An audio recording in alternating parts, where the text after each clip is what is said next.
Seorang anak geng sangat suka gadis ini. Untuk menyatakan cinta itu, bahkan dia menato namanya di lengan.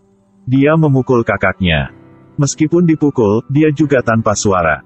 Tetapi, setelah si preman terlihat tato naga di badan dia, wajahnya diganti segala. Karena dia bertato banyak. Dibuktikan posisinya lebih tinggi. Dia bernama Oh Tae-sik. Dia sudah pernah orang tak takut apa-apapun. Apalagi setelah mabuk. Kerusakannya lebih kuat. Orang yang pernah melawan dengan dia tidak patah kaki maupun patah tangan. Orang-orang disebut dia ialah anjing gila. Pada salah satu kali melawan, dia tidak sengaja memukul seseorang sampai mati.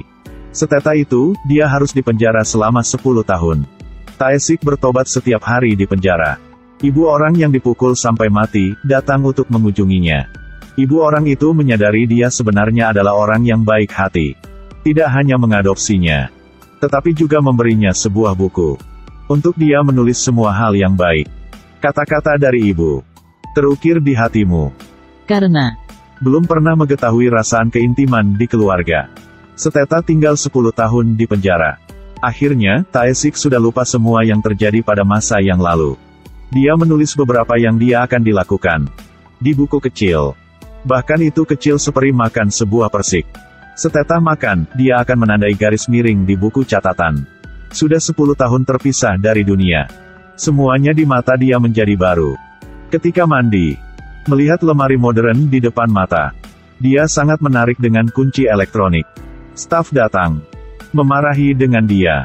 Saat staf sedang melipat handuk, mendengar suara Tae-sik masih berkicau di sana. Dia marah lagi. Ketika melihat tato di badan dia, staf itu takut sampai cegukan. Beres mandi, dia ketemu dengan mantan temannya, Changmu dan Yangki. Sejak dia masuk penjara, si Park pernah dipatah kaki oleh Tae-sik dan Cho Pan-soo, seorang pedagang pada saat itu. Mereka sudah bergabung sama dan menjadi gangster terbesar di kawasan ini. Changmu dan Yangki juga bergabung menjadi kekuatan mereka. Meskipun mereka sudah kaya, tapi diri dengan bos geng, Tae-sik, mereka masih merasa memalu-maluin. Mekera takut dia akan ditempati kawasannya. Jadi begitu, Tae-sik biasanya diawas dengan orang lain. Setelah kenal dengan teman-teman, Tae-sik kembali. Warung bunga Matahari Ibu Kim. Saat Tae-sik dibebaskan dari penjara, Ibu Kim sangat senang. Untuk selamat datang dia kembali. Saat makan malam, Ibu Kim terus menggulung daging yang dibakar untuk dia makan. Membuatnya hampir tersedak. Putri Ibu Kim yang duduk di samping cemberut mengejek. Karena dia kurang paham. Kenapa ibunya mendapat dia jadi anak angkatnya. Dia tidak mau mengakui saudara ini. Di mata dia hanya orang asing. Untuk menjadi seseorang biasa, Tae-sik ke rumah sakit untuk menghapus tato. Dokter berkata, jika dihapus, akan meninggalkan banyak bekas luka. Kelebihan, biayanya tidak murah. Ini adalah karya seni. Kenapa Anda mau dihapus? Tae-sik menjadi karyawan bengkel mobil. Hampir cari uang, hampir menghapus tato. Polisi diam-diam mengawasinya. Sekarang dia pada waktu pengawasan, jika bika apa yang jahat, nanti masuk ke penjara lagi. Di beberapa hari yang dekat, Cho Pan-soo mencalonkan diri sebagai kandidat. Dia berjanji nanti akan memperbaiki kawasan pasar untuk semua orang. Pedagang-pedagang di sini percaya dia. Tapi baru naik mobil. Ini mengerikan. Dia siap membangun pusat pedagangan. Karena warung bunga Matahari Ibu Kim tidak ingin pindah. Jadi konstruksi masih stagnan dan tidak bisa dilanjutkan. Dia panggil Changmu Yangki datang untuk rapat. Siapa bisa menyingkirkan Ibu Kim pindah warungnya? Nanti beri klub terbesar di kawasan ini untuk mengelola. Changmu tahu Tae-sik dan Ibu Kim berhubungan dekat. Jadi diam dan tidak ide apa-apapun. Ketika Yangki dengar Cho Pan-soo berkata, matanya lep cerah. Dia dan bawahan datang ke warung bunga Matahari. Kelompok gangster mengemudi mobil sampai ke warung bunga Matahari. Masuk warung mulai memusahkan barangan di dalamnya. Tae-sik sedang makan, melihat ini, segera berdiri untuk menghentikan mereka. Saat ini, Yangki membuka tirai dan masuk. Kelihatan mantan bos berada di sini. Dia takut banget. Tae-sik melompat. Ambil kerahnya. Keluar. Ini warung ibu saya. Yangki berlari ke Changmu. Lalu dia sudah mengerti. Mengapa Changmu tidak bersaing dengannya saat itu? Dia sudah tahu Tae-sik tinggal di sana. Changmu mencurigai Tae-sik telah bergabung dengan gangster Seoul. Kalau Tae-sik mengelola kawasan itu, mereka pasti tak bisa hidup damai. Tapi Tae-sik tidak bikin seperti pirikan mereka. Dia secara bertahap terintegrasi ke dalam keluarga ini. Dia membelikan Ibu Kim sepatu yang baru. Setelah itu, dia memeluk ibu dengan hati. Sekaligus dia membelikan untuk putrinya satu MP4 berkamera. Dia juga mengajar adiknya pengetahuan matematika yang dia pelajari di penjara. Bertahap-tahan. Jarak antara dua orang menjadi mendekati. Mereka ke piknik bersama-sama. Main foto bersama. Dia juga menyanyi untuk kakaknya. Tae-sik berada di sini membuatkan mereka lebih senang. Dan sekaligus, dirinya sudah cari tujuan untuk hidupnya. Setelah itu, dia menulis semua tujuan pada buku kecil. Ujian kelulusan SMA. Menghadiri universitas yang sama dengan putri Ibu Kim. Sesuatu hari, Cho Pan-soo melewati warung bunga matahari. Melihat warungnya berada di sana, dia marah. Si Park berkata, Changmu dan Yang Ki tidak bisa menyingkirkan Ibu Kim. Karena warung ini ada Oh Tae-sik untuk menjaga.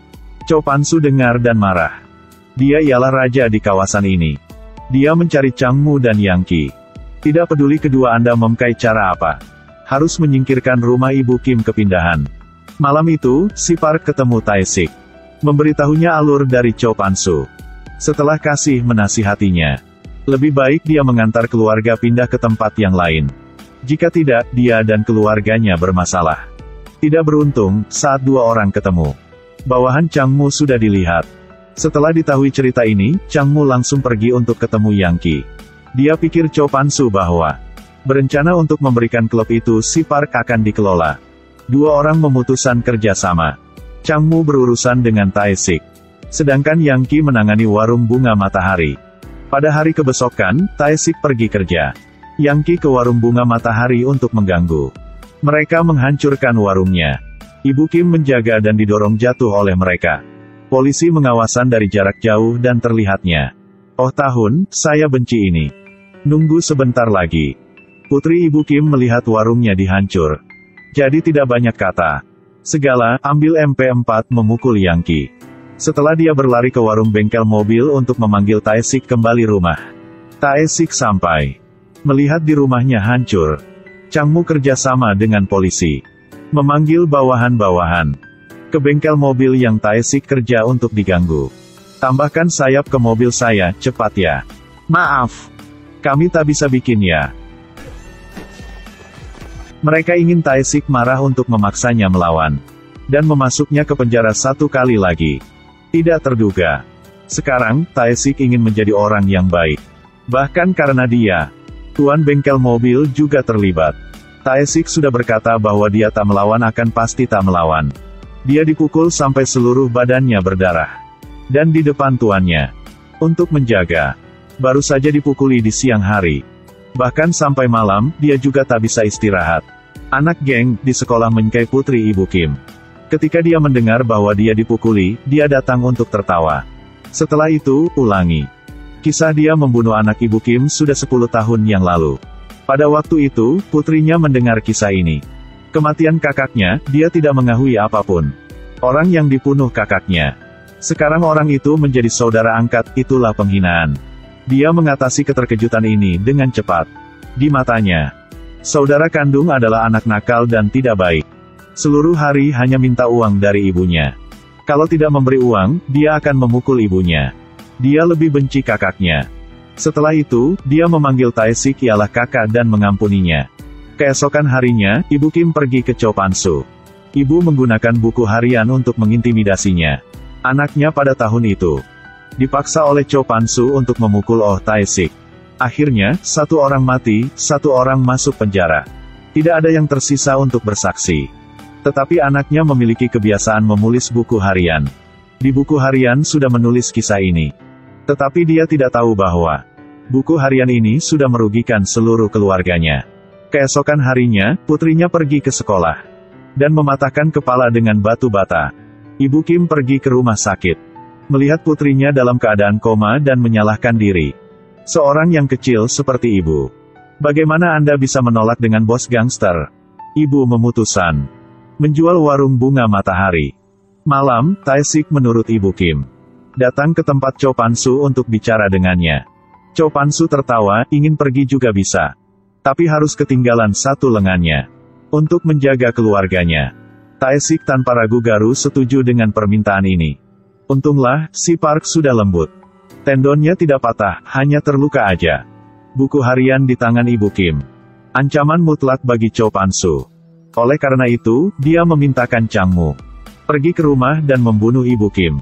Setelah mengambil sidik jarinya untuk ambil surat kepindahan tanah, dia membawa buku harian dan pergi. Membuat adegan yang palsu, Ibu Kim membunuh diri. Tae-sik kembali rumah, melihat ibunya sudah meninggal tidak bisa percaya di matanya. Keluarga bahagia sudah hancur. Putri Ibu Kim belum bangun. Setelah beres permakaman, warung bunga matahari juga dihancurkan.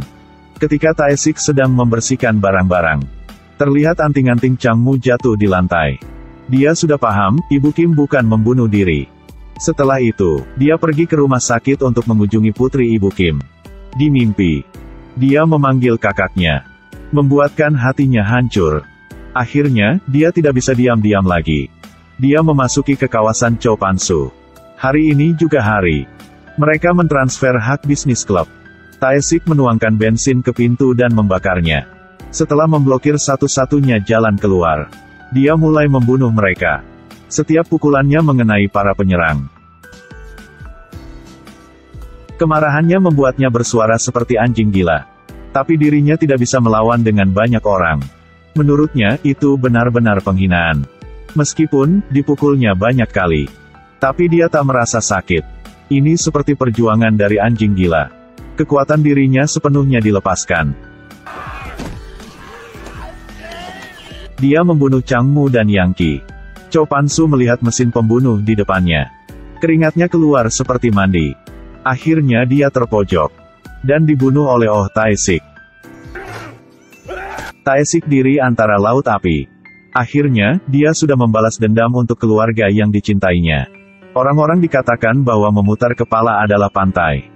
Tapi sebenarnya, sebagai seorang gangster, siapapun tak ingin jadi gitu. Nanti, putri Ibu Kim masuk universitas. Tetapi dibutuhnya selalu membawa buku kecil. Dia belajar dari Tae-sik. Menulis di buku apa yang dirinya ingin melakukan. Lelaki yang jahat sudah diganti. Satu hati ingin menghadap matahari, tapi mengapa begitu sulit? Buku harian ialah kehidupan. Adalah sisi jahat dari kepribadian manusia, dan juga orang-orang yang kesalahan. Ada semacam tragedi. Sebagai bunga matahari. Mekar pada malam. Ayo like dan share video itu ya. Nanti ketemu kalian pada video yang terus ya.